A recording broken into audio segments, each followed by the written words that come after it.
It is an old problem. How do you get people to change?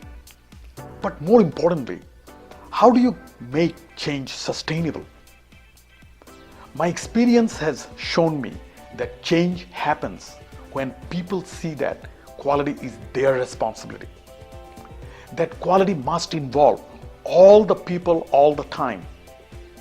And everyone must have I can do that mindset.